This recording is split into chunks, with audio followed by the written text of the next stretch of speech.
உண்மையான ஆன்மீகம்னா வாழ்க்கையை பற்றி தெளிவாக புரிஞ்சுக்கிட்டு வாழ்க்கையை வாழ்கிறது. ஆனால் ஆன்மீகன்றதே ஏதோ அடையிறதுன்னு நினச்சிக்கிட்டு இருக்காங்க. பொதுவாக மனிதர்களுக்கு எல்லாருமே பெருமை வேணும். பெருமைக்காண்டி ஏதோ ஒன்று அடையணும்னு நினப்பாங்க. பெருமைக்காண்டி பணம், பதவி, கல்யாணம் பண்ணுறது, இது மாதிரியான செயல்களில் இறங்குவாங்க. இதெல்லாம் பெருமைக்காண்டி பொதுவாக பண்ணுறது. ஆனால் ஆன்மீகம்ன்ற பேரில் பெருமைக்காண்டி புது புது விஷயம்லாம் பண்ண ஆரம்பிப்பாங்க. பல மணி நேரம் தியானம் பண்ணுவாங்க. ஏதோ ஒன்று அடைஞ்சிட்டதா அவங்களா கற்பனை பண்ணிக்கிட்டு பெருமை அடைவாங்க. ஏன்னா பெருமை எப்போ கிடைக்கும்னா உண்மையிலே ஏதாவது அடையணும்னு அவசியம் கிடையாது. ஏதோ ஒன்று அடைஞ்சிட்டோம் அப்படின்னு கற்பனை பண்ணிக்கிட்டாலே தான் பெரிய ஆள் அப்படின்ற பெருமை கிடைக்கும். அதுவும் சாதாரணமாக பணம் சம்பாரித்து பெருமை அடைகிறவன் கூட பணம் சம்பாரித்தா தான் பெருமையே கிடைக்கும். ஆனால் ஆன்மீகத்துலலாம் அப்படி கிடையாது. எதுவுமே பண்ணாமல் எதையுமே அடையாமல் ஏதோ ஒன்று அடைஞ்சதா ஏதோ ஒன்று புரிஞ்சதா கற்பனை பண்ணிக்கிட்டாலே போதும். இப்படி ஆன்மீகத்தில் பெருமை அடைகிறது ரொம்ப சுலபந்தான். கண்டதையும் கற்பனை பண்ணிக்கணும். புரியாத விஷயத்த புரிஞ்ச மாதிரி நம்பணும். இல்லாத விஷயத்த இருக்கிற மாதிரி நம்பணும். தான் ஏதோ ஸ்பெஷல் மாதிரியும், தான் வாழ்க்கையில் ஏதோ அர்த்தம் இருக்கிற மாதிரியும், தன்னை ஏதோ பெரிய சக்தி வழி நடத்துகிற மாதிரியும் இந்த மாதிரி எப்படி வேணால் கற்பனை பண்ணிக்கலாம். இப்படிலாம் பெருமைக்காண்டி எதையோ கற்பனை பண்ணுவாங்க. அடுத்து ஆன்மீகன்ற பேரில் வாழ்க்கைக்கு தேவையில்லாத விஷயத்தெல்லாம் தெரிஞ்சுக்குவாங்க. தேவையில்லாத விஷயத்தை தெரிஞ்சுக்கிட்டு ஏதோ ரகசியம்னு வேறு நினச்சிக்குவாங்க. ஏன்னா யாருக்குமே தெரியாத ரகசியம் நமக்கு தெரியும் அப்படின்னு நம்பும்போது தான் பெருமை கிடைக்கும். அதனால் ரகசியத்தை தெரிஞ்சுக்க தான் முயற்சி பண்ணுவாங்க. தன்னோட வாழ்க்கையில் கஷ்டம் இருக்கும், சுற்றி இருக்கவங்க பல பேர் கஷ்டப்படுவாங்க. அவங்களோட வாழ்க்கைக்கெலாம் எப்படி உதவுறது அப்படின்னு தேவையான அறிவை தேடி போக மாட்டாங்க. தேவையில்லாத அறிவை தான் தேடுவாங்க. புரியாத மாதிரி பேசுவாங்க. புரியாத மாதிரி பேசுறதுல ஏதோ அர்த்தம் இருக்கிறதா வேற நினச்சிக்குவாங்க.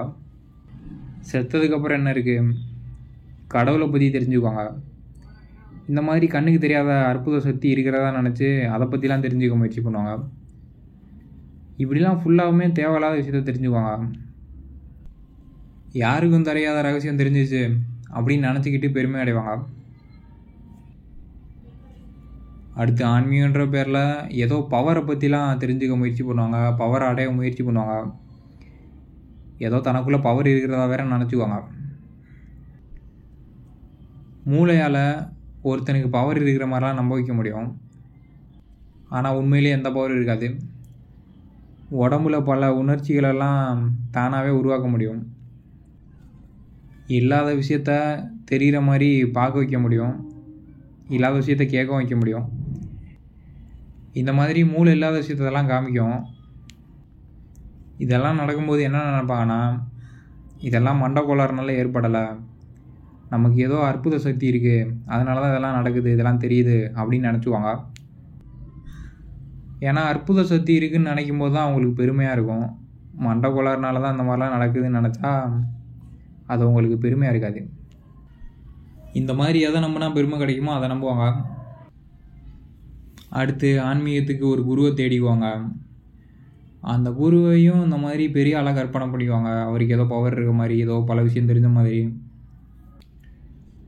இப்படி குருவை பெரிய ஆளாக நினைக்கிறது மூலமாக தானும் பெரிய ஆள் அப்படின்னு நினச்சிக்குவாங்க.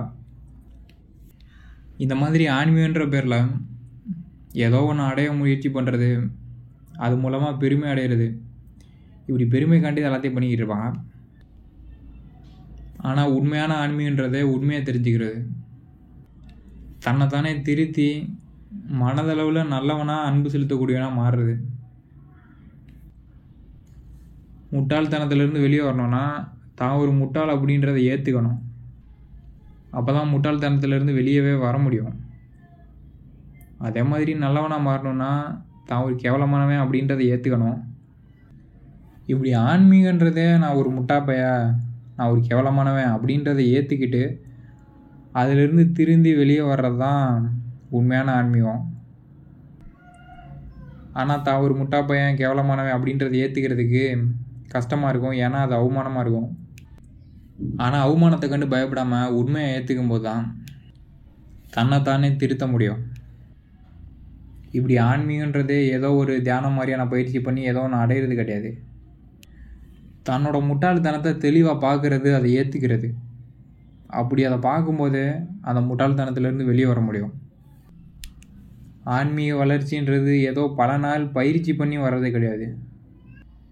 தான் பண்ணுற முட்டாள்தனத்தை பார்த்த உடனே அதிலிருந்து உடனே வெளியே வர முடியும். இப்படி ஆன்மீக வளர்ச்சி நேரத்தினால் ஏற்படுறது கிடையாது. நம்ம என்ன பண்ணுறோம் அப்படின்றத தெளிவாக பார்க்குறது மூலமாக ஏற்படுது. அடுத்து ஆன்மீகன்ற பேரில் தான் ஏதோ நல்லவன் அப்படின்ற மாதிரி நடிக்க ஆரம்பிப்பாங்க. இப்படி நடிக்கிறதுக்காண்டி பல செயல்கள் பண்ணுவாங்க. மற்ற உயிர்களை கொல்ல மாட்டாங்க. உண்மையிலே அவங்களுக்கு அக்கறை இருந்தால் உலகத்தில் இருக்க எல்லா உயிர் மேலேயும் அக்கறை வரணும். ஆனால் அவங்க கையால் எந்த உயிரையும் கொன்றக்கூடாது. அதில் தான் அவங்க முக்கியத்துவம் காப்பாங்க.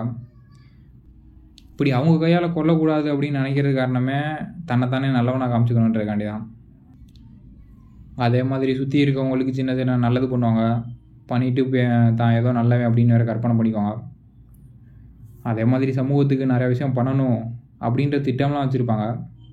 இந்த திட்டம்லாம் வச்சுக்கிறது காரணமே இப்படிலாம் திட்டம் வச்சுருக்கோம் பார்த்தியா நம்ம நல்லவன் அப்படின்னு கற்பனை பண்ணிக்கிறதுக்கு தான். இப்படி மனதளவில் யார் மேலே அக்கறம் இல்லாத ஒரு கேவலமான ஆளாக இருந்துட்டு தான் ஒரு நல்லவன் அப்படின்னு கற்பனை பண்ணிக்குவாங்க. அது மூலமாகவும் அவங்களுக்கு பெருமை கிடைக்கும். ஆனால் தான் ஒரு முட்டாப்பையன், தான் ஒரு கேவலமானவன் அப்படின்றத தெளிவாக பார்க்கும்போது அதிலிருந்து ஒருத்தன் திருந்துவான்.